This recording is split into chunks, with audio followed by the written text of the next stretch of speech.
Jaya Radha Madhava Punya Vihari.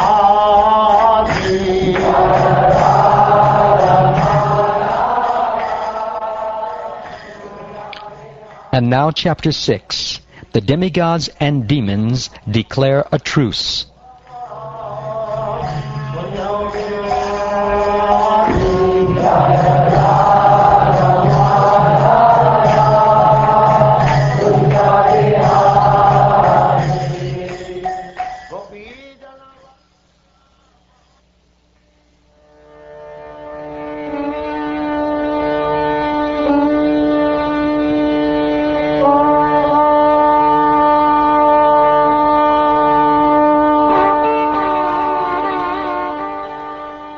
Sri Shukdev Goswami said, O King Pariksit, the Supreme Personality of Godhead, Hari, being thus worshipped with prayers by the demigods and Lord Brahma, appeared before them. His bodily effulgence resembled the simultaneous rising of thousands of suns. The vision of all the demigods was blocked by the Lord's effulgence. Thus they could see neither the sky, the directions, the land, nor even themselves, what to speak of seeing the Lord who was present before them. Lord Brahma, along with Lord Shiva, saw the crystal-clear personal beauty of the Supreme Personality of Godhead, whose blackish body resembles a Marakata gem, whose eyes are reddish like the depths of a lotus, who is dressed with garments that are yellow like molten gold, and whose entire body is attractively decorated. They saw his beautiful, smiling, lotus-like face, crowned by a helmet bedecked with valuable jewels. The Lord has attractive eyebrows, and his cheeks are adorned with earrings. Lord Brahma and Lord Shiva saw the belt on the Lord's waist, the bangles on his arms, the necklace on his chest, and the ankle bells on his legs.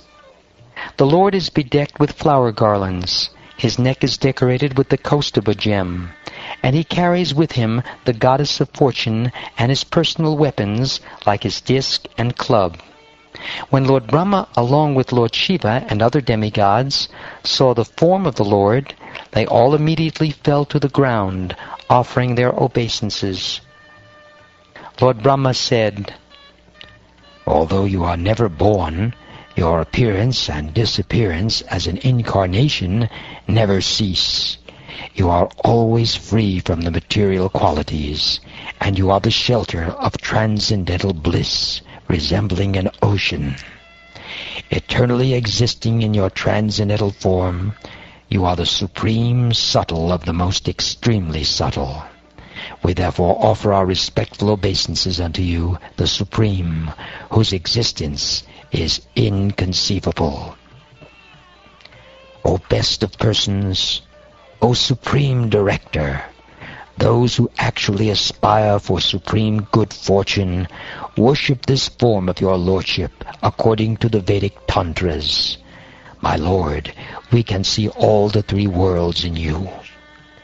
My dear Lord, who are always fully independent, this entire cosmic manifestation arises from you, rests upon you, and ends in you. Your Lordship is the beginning, sustenance, and end of everything, like the earth, which is the cause of an earthen pot, which supports the pot, and to which the pot, when broken, finally returns.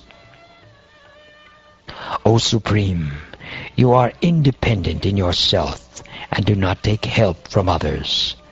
Through your own potency, you create this cosmic manifestation and enter it.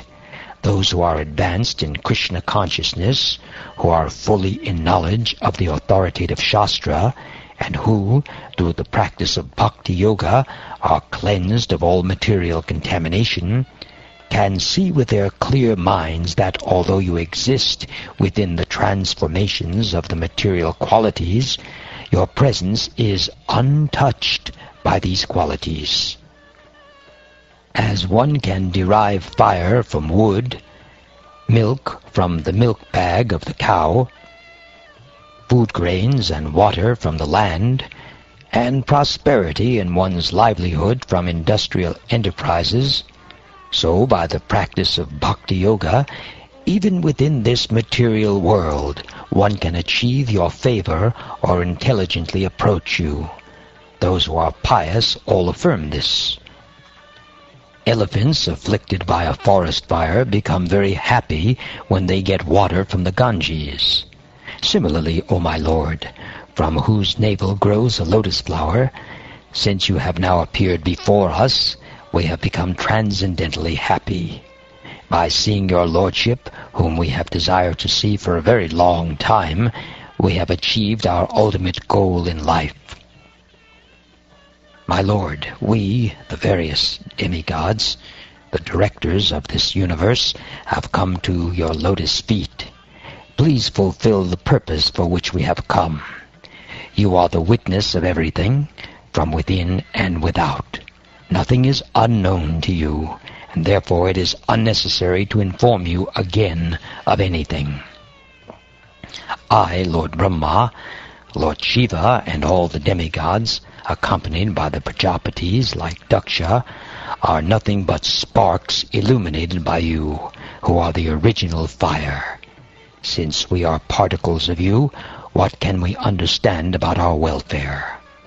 O Supreme Lord, please give us the means of deliverance that is suitable for the Brahmins and demigods.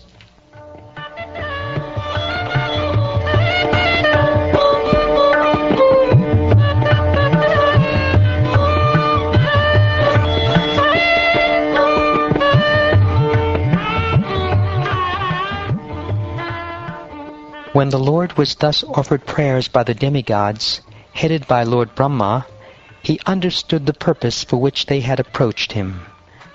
Therefore, in a deep voice that resembled the rumbling of clouds, the Lord replied to the demigods, who all stood there attentively with folded hands.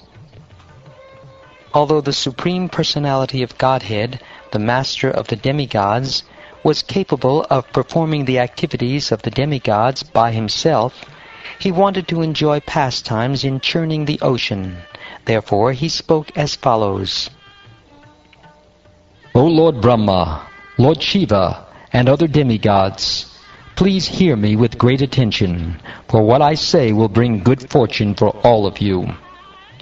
As long as you are not flourishing, you should make aturas, who are now being favored by time.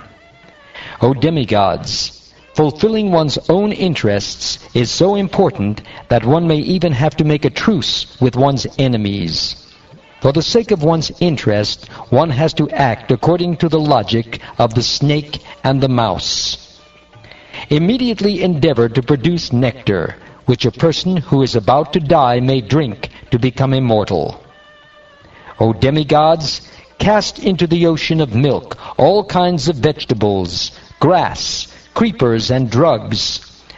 Then, with my help, making Mandara mountain the churning rod, and Vasuki the rope for churning, churn the ocean of milk with undiverted attention.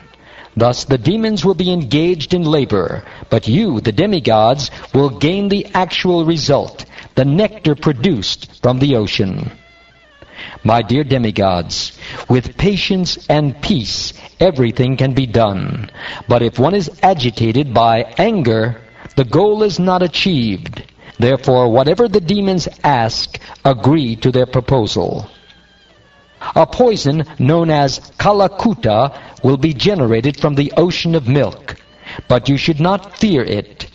And when various products are churned from the ocean, you should not be greedy for them, or anxious to obtain them, nor should you be angry.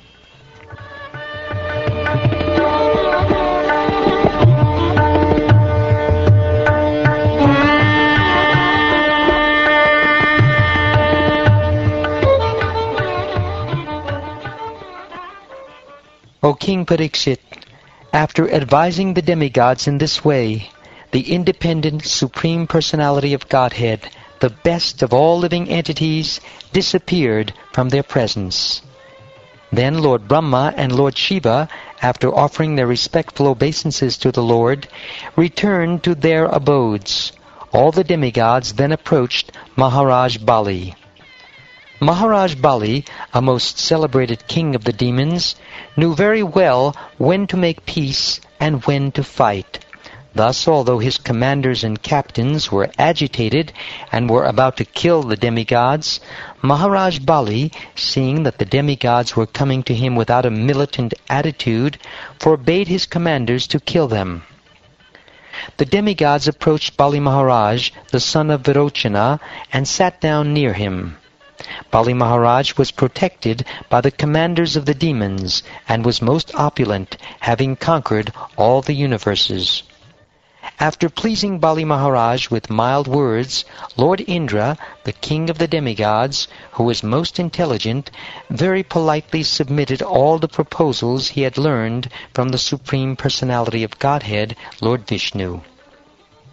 The proposals submitted by King Indra were immediately accepted by Bali Maharaj and his assistants, headed by Shambhara and Arishtanemi, and by all the other residents of Tripura. O Maharaj Pariksit, chastiser of the enemies, the demigods and the demons thereafter made an armistice between them. Then with great enterprise they arranged to produce nectar as proposed by Lord Indra. Thereafter, with great strength, the demons and demigods, who were all very powerful and who had long, stout arms, uprooted Mandara mountain. Crying very loudly, they brought it toward the ocean of milk. Because of conveying the great mountain for a long distance, King Indra, Maharaj Bali, and the other demigods and demons became fatigued. Being unable to carry the mountain, they left it on the way. The mountain known as Mandara, which was extremely heavy, being made of gold, fell and smashed many demigods and demons. The demigods and demons were frustrated and disheartened, and their arms, thighs, and shoulders were broken. Therefore the Supreme Personality of Godhead, who knows everything, appeared there on the back of his carrier, Garuda. Observing that most of the demons and the demigods had been crushed by the falling of the mountain, the Lord glanced over them and brought them back to life. Thus they became free from grief, and they even had no bruises on their bodies. The Lord very easily lifted the mountain with one hand and placed it on the back of Garuda. Then he too got on the back of Garuda and went to the ocean of milk, surrounded by the demigods and demons. Thereafter Garuda, the chief of birds, unloaded Mandara mountain from his shoulder and brought it near the water. Then he was asked by the Lord to leave that place, and he left.